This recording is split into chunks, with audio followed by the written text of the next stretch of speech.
কি রে এখন আসছে না কেন? আরে আসবে, একটু ওয়েট কর। এই তো চলে আসছে। চলে আয়। রে কি অবস্থা তো করে? ভালো, কিন্তু তোরা তো লেট হলো কেন? আর বলিস না, একটু আড্ডা দিচ্ছিলাম।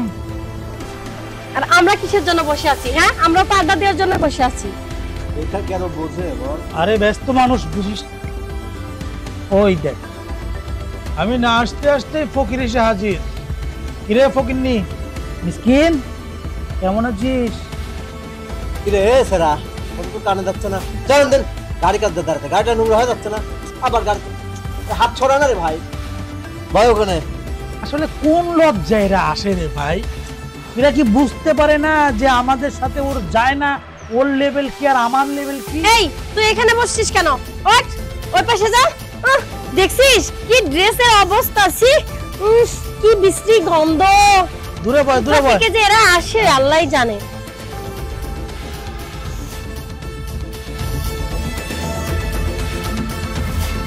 এই তোর জন্য ওই জায়গাটা ঠিক আছে।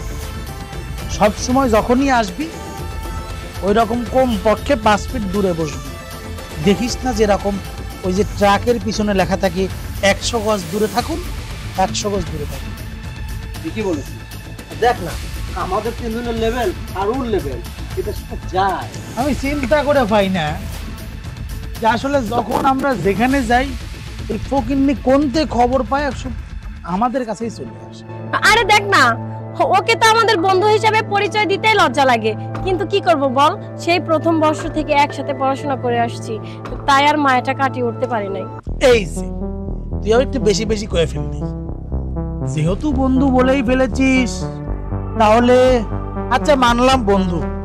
এ ফকির, ব্যাগটা রাখ, যাওয়ার সময় তোর কাছ থেকে নিয়ে যাব না। হ্যাঁ, সুন্দর করে রাখিস, আবার চুরি টুরি করিস না, এদের বলে তো আবার বিশ্বাস নাই। শোন, আবার বলে আবার গাড়ির চাবিটা রাখতে যাস না কিন্তু। এই শোন, আজকে চল এক জায়গায় যাই। কোথায়? রেস্টুরেন্ট। বিল আমার, কিন্তু এই ফকির গেলে কিন্তু আমি যাব। কি বলিস? আর আমি তিনজনই তো যাবো, চল। আরে শোন না, এইটা খারাপ দেখাবে। ও আমাদের সাথে যাক, কিন্তু আমরা টেবিলে বসে খাবো, ওকে সাইডে দিব। অত সস্তা না, আমার বাপের টাকা তো সস্তা হয় নাই যে ফকির মিসকিন দিয়ে বিলাইয়া দিব। অত সোজা না। আজকে যদি আমি তোরে খাওয়াই, কালকে তুই আমার খাওয়াতে পারবি, কালকে তোরে খাওয়ালে পরশুদিন ও খাওয়াতে পারবে। ওর তো সে লেভেল নাই। ওর কাছ থেকে কি কোনোদিন কিছু পাওয়া সম্ভব? জীবনেও সম্ভব। এটা কিন্তু ঠিকই বলেছে। হ্যাঁ, একবারে যার কাছ থেকে কোনো কিছু পাবো না তার কোনো কিছু না দেওয়াটাই ভালো। হ্যাঁ মিসকিন, ভুলেও ব্যাগটা খুলিস না, ওর লিপস্টিক আছে, হারিয়ে গেলে কিন্তু পরে শুটিয়ে লাল করে দিব না। চল চল। কি রে? আব্বু ফোন দিছে। ও আচ্ছা, কথা বল। হ্যালো আব্বু, আমি তো ভার্সিটিতে। মা হাসপাতালে? কি বলছো তুমি আব্বু? ও নেগেটিভ ব্লাড লাগবে 2 ব্যাগ? আচ্ছা আচ্ছা, আমি দেখতেছি আব্বু।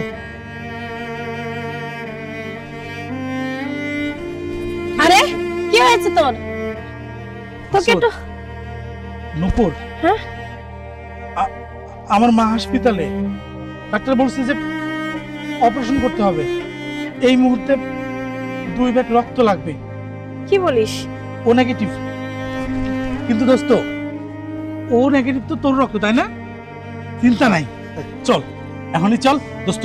1 ব্যাগ তুই দিবি, তারপর আর 1 ব্যাগ আমি ম্যানেজ করবো না। তুই এখন চল। শর্ত দে। আমি রক্ত দেবো তোকে বলছি কখনো? আর আমি রক্ত দিতে পারবো না। মাসুদ, এটা ফাজলামোর সময় না রে ভাই। আমার মা হাসপাতালে, তুই বিষয়টা দেখতে রাখতো। আমি তোকে বলেছি কখনো যে আমি রক্ত দিব? আমি রক্ত দিতে পারবো না, তুই অন্য কোথাও দেখ। আমার রক্ত দেওয়া এখন এই মুহূর্তে সম্ভব না। তুই থাক।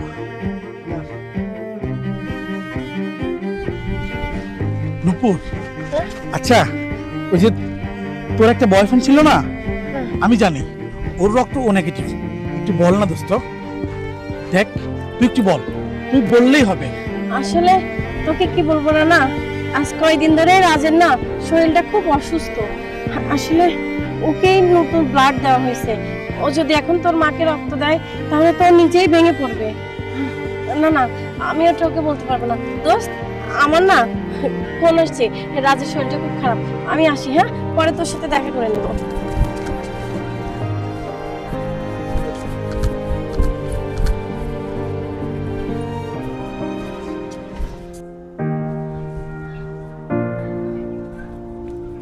না, আমি দূর থেকে তোর কথাগুলো সব শুনলাম।